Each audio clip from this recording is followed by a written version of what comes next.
Welcome to the Vet SOS Veteran Educational Program Spotlight. Remember, don't drown in the sea of transition. Grab the Vet SOS Lifeline.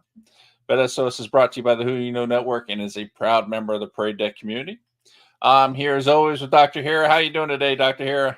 I'm doing very well. I am excited to learn more about this beautiful university. I had the chance to walk around that campus when we were stationed out in the Midwest. So we were in Illinois and I had the chance to go see. So I'm excited to learn more about the programming and supports here. Awesome. Yeah, I have not been to this one. And I'm realizing now as I'm preparing to read the bio that I never asked Alex how to pronounce his last name. No worries. Alex Pirila. Pirila. Okay. So we're sitting down today with Alex Pirila, Director of Military and Veteran Student Services at Loyola University Chicago. He is a Marine Corps veteran who served with the 2nd Fast Company and 3rd Battalion, 4th Marines as team and squad leader. After 3 deployments, he separated from the Corps to attend Arizona State University and the University of Northern Colorado, earning a Bachelor's and Masters in Exercise Science. Following a brief career in human performance, Alex made a career change to help fellow veterans and their families navigate higher education. He's currently serving as the Director of Military and Veteran Student Services at Loyola University Chicago. That is quite the transition. How are you doing today, Alex? I'm honored to be here, happy to be here, and share some resources. We're so happy you joined us, and the motivation you guys have and what you're trying to do for veterans there, just absolutely applaud it. So let's start real quick with your military transition. How'd that go? Just a couple of minutes on how that process went for you. Great question, Sean. So my transition was, kind of the cookie cutter story, right? So I had some terminal leave, and so I got out a little early, transitioned back to Arizona, kind of got my feet underneath me, the living arrangements and all that stuff, and I started going to school, right?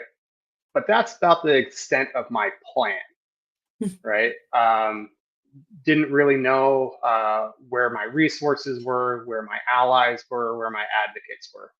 And so I would say the first 2 years out of the Corps, I didn't really have, guidelines or goalposts.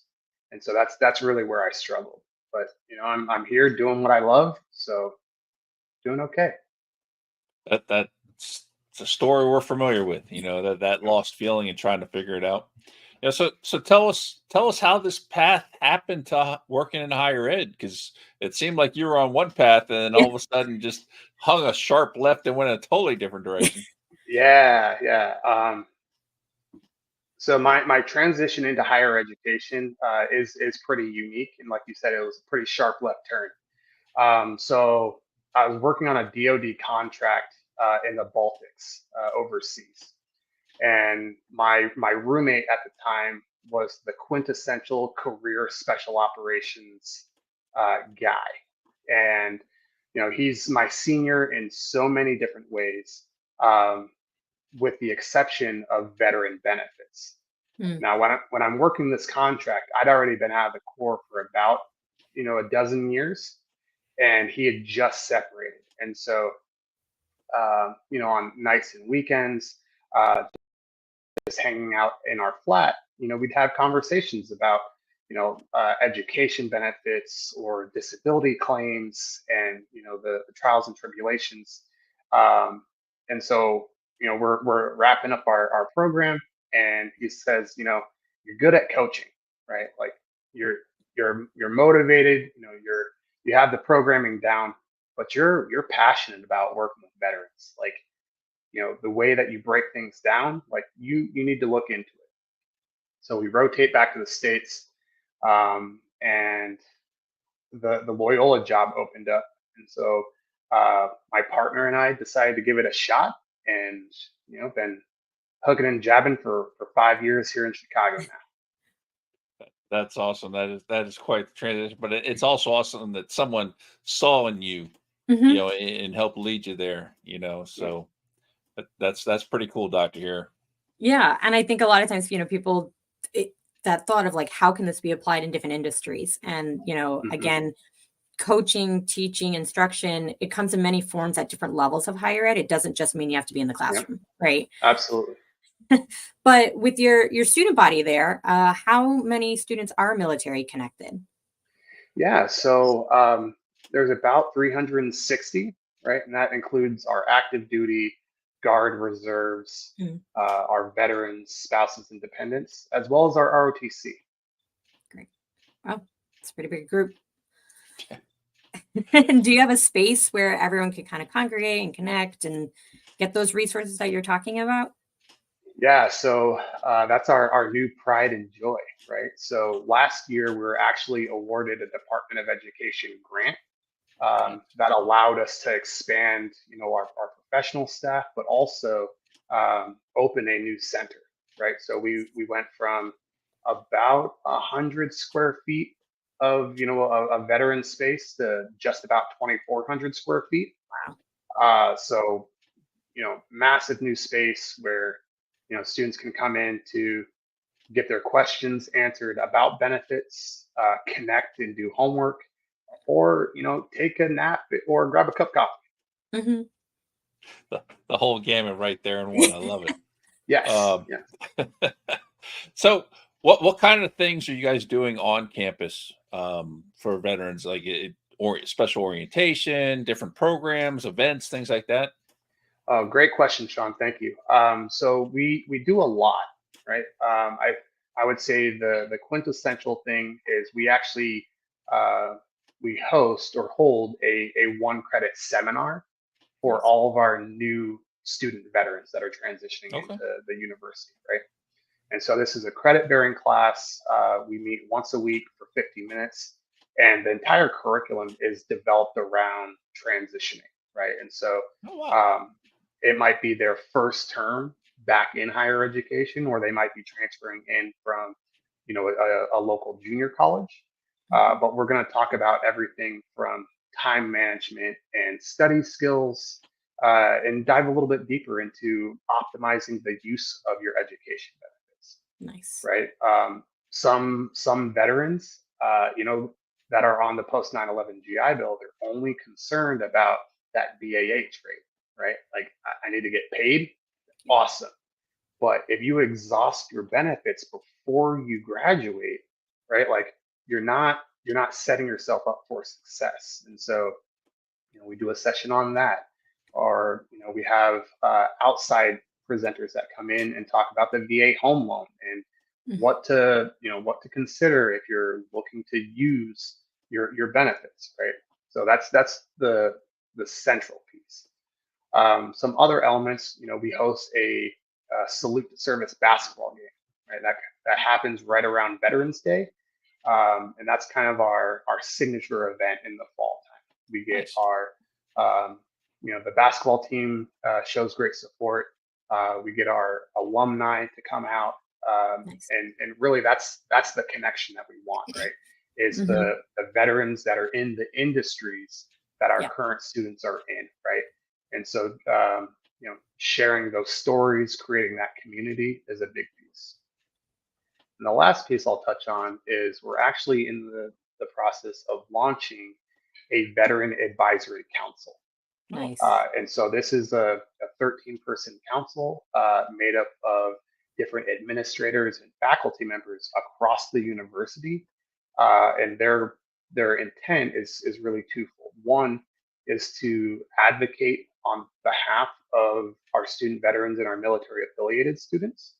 But two, it's also to provide our department um, guidance and oversight, right? If we're thinking of policy development, we need to know what the registration office thinks of. How does this impact academic planning for students? How does this impact student accessibility, right? And Hmm. so as we develop the department and other programs, we want that insight from the subject matter experts. So man, those are a couple smart. examples. I can go on for days about what we're doing, but those are the top ones that I like to talk about. I think that's a game changer, Doctor. Here, that advisory council has the potential to make a huge impact.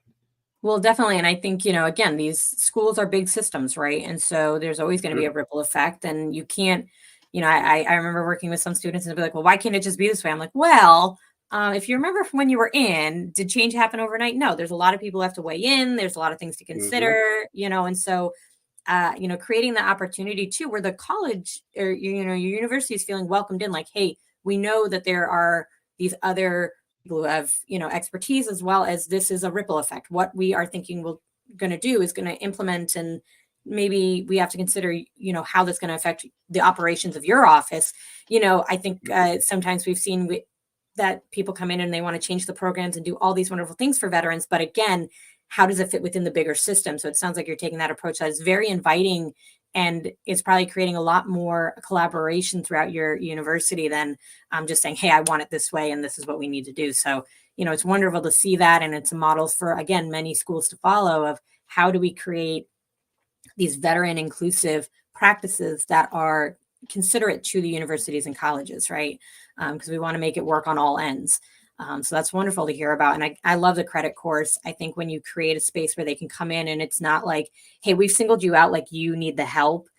We're inviting you all to take this class. You're all kind of starting from this place, and we're going to cover a lot of different resources. It just makes it a place where it says, okay, this is normal. It's normal to not know this. And you get to learn with others. So you create that cohort. So that's a wonderful class to offer. Yeah, absolutely. And to touch on the course one more time, the curriculum is forever developing, right, and evolving, because I take the feedback that we receive every semester and then I apply it to that next cohort. And so we'll often have students come back and speak to the new cohort. So it's definitely a value add all the way through. That is absolutely awesome. So real quick, we're coming down to the end. Before we close out here, why should veterans and military affiliated students choose Loyola? Right. So, I meditated on this question, right?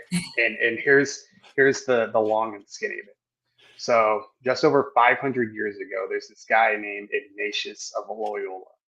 He's a Spanish army captain, and he gets into a pretty big fight with the French.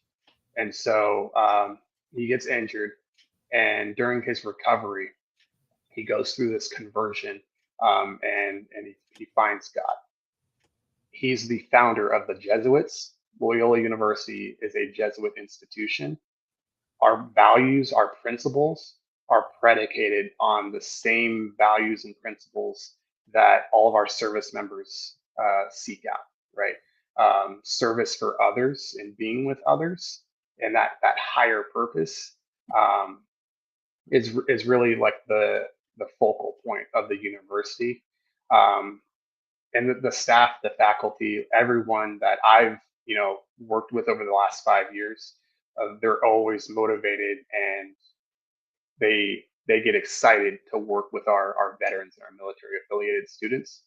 So it's an all around positive experience. Dr. Harry took us to school in the end. He did. Wow, I was man. Again, learning about your schools, learning about the history. I mean, it's a wonderful piece. And again, what so many veterans and hopefully are learning is that, going to these schools, you're carrying that mission, like you were saying about selfless service, and you don't have to lose that piece of you as you consider the schools you're looking for. So thank you for highlighting that. Yeah. But time flies when we're having fun. So thank you, Alex, for joining us today on the Vet SOS podcast. And on behalf of the Vet SOS family, I'd like to thank everyone for joining. You can find Vet SOS podcast on all your favorite podcast platforms, YouTube, and of course, social media platforms. Make sure to subscribe and follow Vet SOS so you don't miss a thing from us. And please remember, don't drown in the sea of transition. Grab the Vet SOS Lifeline.